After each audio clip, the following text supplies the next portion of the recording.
Oke, oke, sudah. Eh, Assalamualaikum warahmatullahi wabarakatuh. Selamat malam semuanya. Jadi hari ini di kesempatan kali ini kita akan membahas hasil analisis kami mengenai salah satu artikel jurnal yang telah kami analisis. Nah, ini kita ada di mata kuliah Integrated Marketing Communication atau Komunikasi Pemasaran Terpadu yang diampu oleh dosen kita yang tercinta yaitu Ayu Amalia Esos, MSI, seperti itu.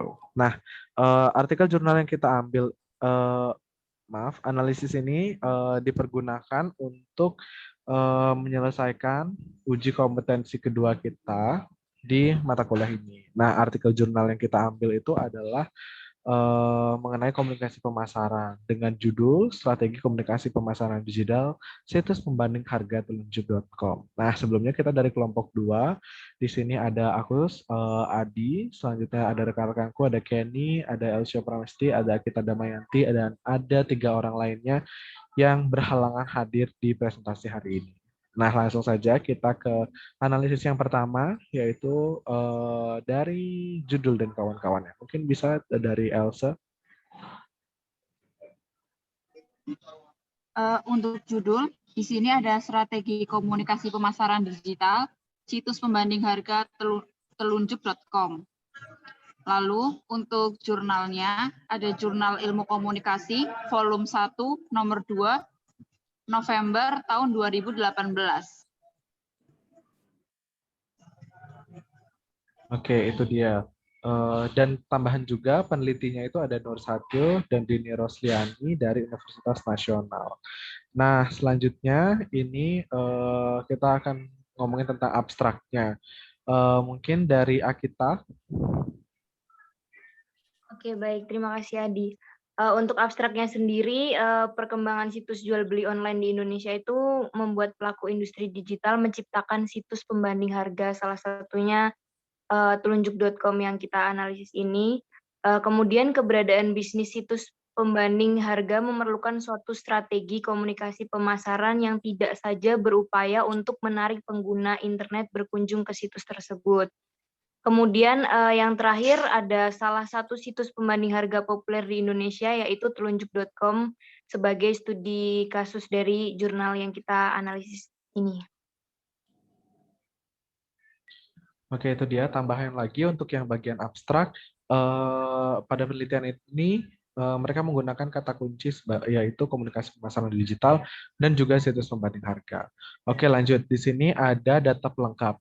Sebenarnya ada sekitar 2 sampai 4 data pelengkap yang ada pada penelitian ini, tetapi kami hanya mengambil 2 sampel. Yang pertama itu berdasarkan data yang diambil pada situs Asosiasi Penyelenggara Jasa Internet Indonesia pada tahun 2014 menunjukkan bahwa 88,1 juta penduduk di Indonesia itu merupakan pengguna internet. Lalu di sini ada masih di data yang didapatkan dari AppJII, yang dimana mereka melakukan survei kuesioner kepada 2.000 pengguna internet di Indonesia, dan hasilnya adalah pengguna internet di Indonesia didominasi oleh usia 18 sampai 25 tahun sekitar 49%. Dan di sini ada tabelnya yang menunjukkan bahwa situs telunjuk.com ini menjadi peringkat ke-66 sebagai situs pembanding harga di Indonesia, diikuti oleh Priza.co.id, Pricebook.co.id, Pricearea.com, dan Inquiry.com. Oke, selanjutnya ini masuk ke arah kerangka teori atau tinjauan pustaka.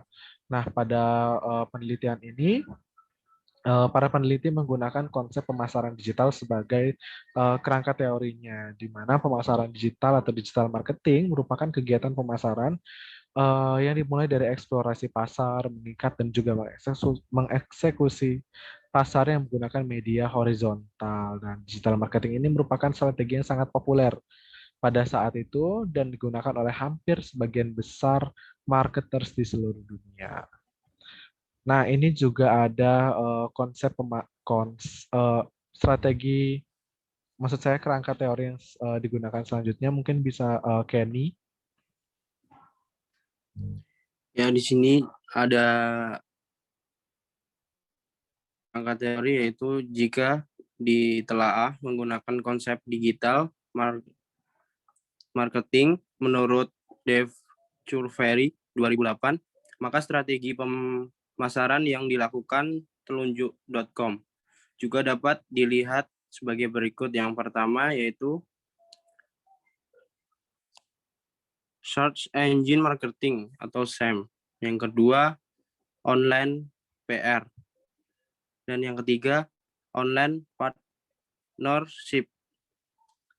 Yang keempat, Interactive Advertising. Yang kelima, Opt-in Email. Yang keenam, Viral Marketing. Oke, kita lanjut pada bagian metode penelitian.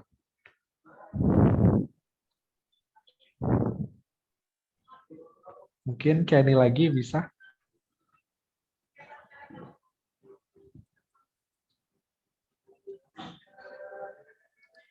Metode penelitian ini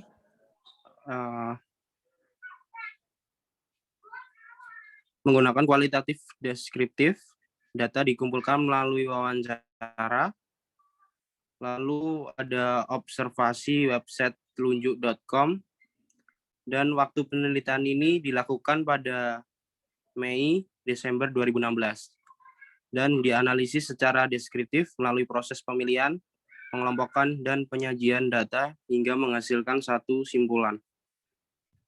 Oke, itu dia tadi mengenai metopen atau metode penelitian yang digunakan pada penelitian ini. Pendekatannya itu ya adalah kualitatif deskriptif, terus data dikumpulkan melalui tahap wawancara kepada beberapa informan. Mereka juga melakukan suatu observasi data pada website telunjuk.com. Terus waktu penelitian ini dilakukan pada Mei sampai Desember 2016 dan kemudian data dianalisis secara deskriptif melalui proses pemilihan, pengelompokan, dan penyajian data hingga dapat menghasilkan suatu simpulan. Oke, selanjutnya ada hasil dan pembahasan. Nah, di sini agak cukup rumit, di mana mungkin nanti Akita akan membantu saya mengenai hasil dan pembahasan ini. Jadi di penelitian ini didapatkan dua hasil dan pembahasan. Yang pertama itu adalah model bisnis situs pembanding harga. Nah, di sini bisa kita lihat bahwa situs pembanding harga menjalankan bisnisnya dengan memberikan layanan informasi perbandingan produk yang disediakan oleh beberapa toko online. Isi situs pembanding harga umumnya berisi informasi, harga, diskon, dan promo lainnya. Nah, ini bisa dikatakan masuk ke bagian awal, yaitu sajian data pada hasil dan pembahasan bagian model bisnis situs pembanding harga. Oke, masih di model bisnis, ini berikut model bisnis yang ditawarkan oleh telunjuk.com. Nah, ini masih masuk ke bagian sajian data, di mana yang pertama itu adalah CPC atau cost per click, yang dimana cost per click ini adalah pengenaan biaya atas setiap satu klik. Itu bisa dikatakan masuk ke bagian pembahasan, dan simpulan dari CPC ini adalah telunjuk.com menawarkan self-optimization bagi setiap toko online dengan model top-up saldo pada open dashboard yang disediakan oleh telunjuk.com sendiri. Oke, itu salah satu contohnya. Sebenarnya ada beberapa model bisnis yang ditawarkan, tapi kita hanya mengambil satu contoh saja di bagian ini. Oke, lanjut langsung ke hasil dan pembahasan yang kedua. Akita. Oke, yang kedua ada strategi komunikasi pemasaran, di mana strategi komunikasi pemasaran ini adalah salah satu situs pembanding harga di Indonesia, yaitu telunjuk.com menjalankan strategi ini sebagai alat untuk mendatangkan pengunjung yang berkualitas, sehingga telunjuk memberikan manfaat kepada pengunjung tersebut dalam memberikan referensi produk dan harga barang yang dijual di toko-toko online di Indonesia. Kemudian data di sini yang sudah dilalui melalui wawancara, menurut Keinforman, fungsi utama dari sebuah situs pembanding harga adalah relevansi dan kelengkapan isi, di mana tools utama adalah pencarian hasil, dan pencarian di situs tersebut harus relevan dengan apa yang dicari dan harus ada banyak pilihan yang dicari sehingga bisa dikatakan sebagai pembanding harga.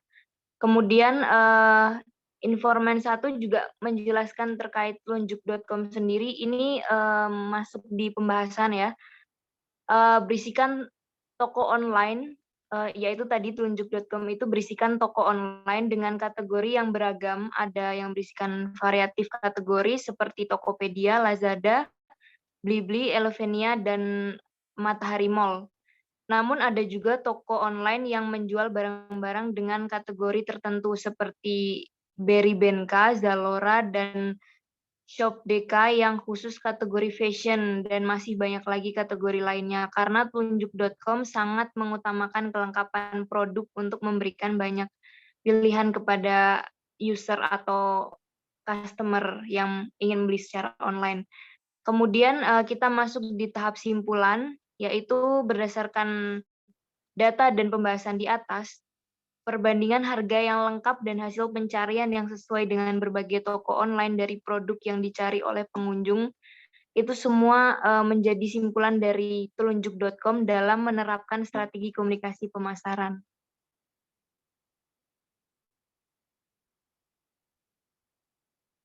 Oke, kesimpulan yang selanjutnya dari hasil wawancara Key Informant dan Informant 1 diketahui bahwa telunjuk.com melakukan perencanaan strategi jangka panjang dan jangka pendek.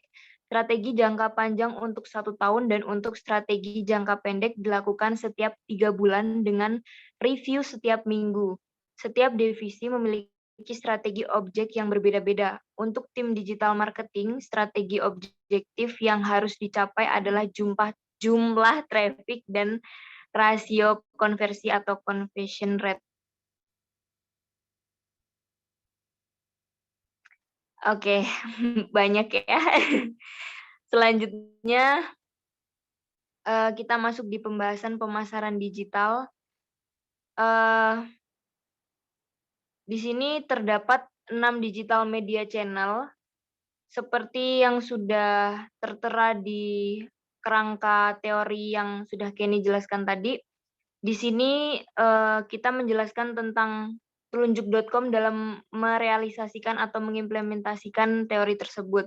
Yang pertama ada Search Engine Marketing atau SEM, di mana merupakan bentuk marketing yang memanfaatkan search engine website seperti Google, Yahoo, Baidu, dan website mesin pencari lainnya.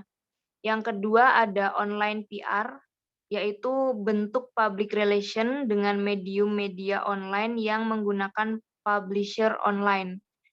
Dan yang ketiga ada online partnership, yaitu di mana kita harus melakukan kerjasama dengan situs lain.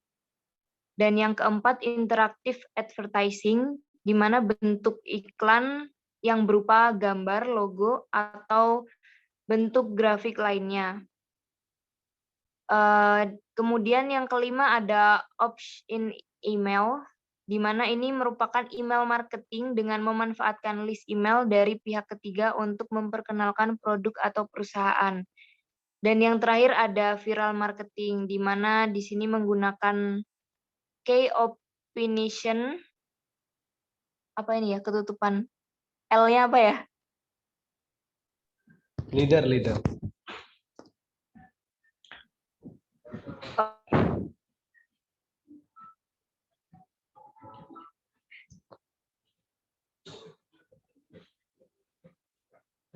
Oke, harap bawahnya karena di sini di layar saya ketutupan. Yang pendekatan IMC ini apa lanjutannya? Ketutupan. Gimana kita? Yang setelah viral marketing mungkin Adi bisa jelasin. Oke. Soalnya di layarku ketutupan. Oke, jadi tadi udah dijelasin kan ada 6 yaitu SEM, online PR, online partnership, interactive advertising, opt-in email, dan viral marketing. Nah, pengaplikasian pendekatan integrated marketing communication melalui medium internet itu juga bisa dilakukan. Di mana bentuk pendekatan IMC di era digital dengan advertising ini bisa menggunakan advertising, sales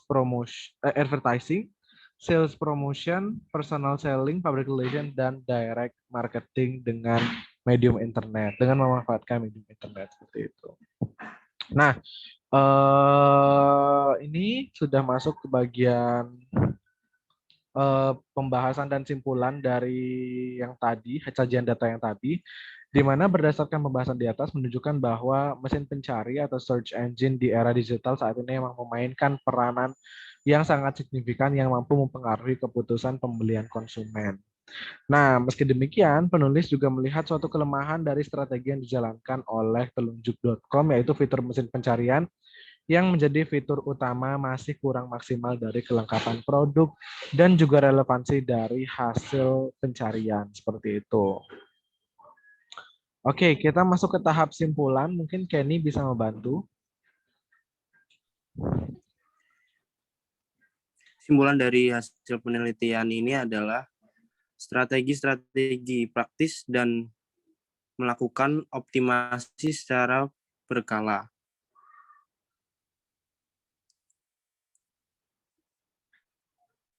Strategi yang dilakukan oleh telunjuk.com yang meningkatkan trafik paling besar adalah sebagai berikut. Yang pertama, display app. Yang kedua, mesin pencari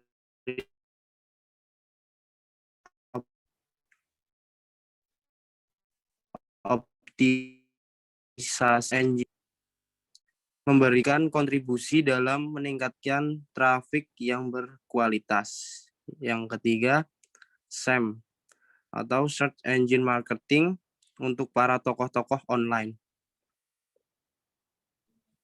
Oke, itu dia kesimpulan dari penelitian ini, di mana telunjuk.com itu memang benar melakukan strategi-strategi praktis untuk melakukan optimalisasi seharusnya ya.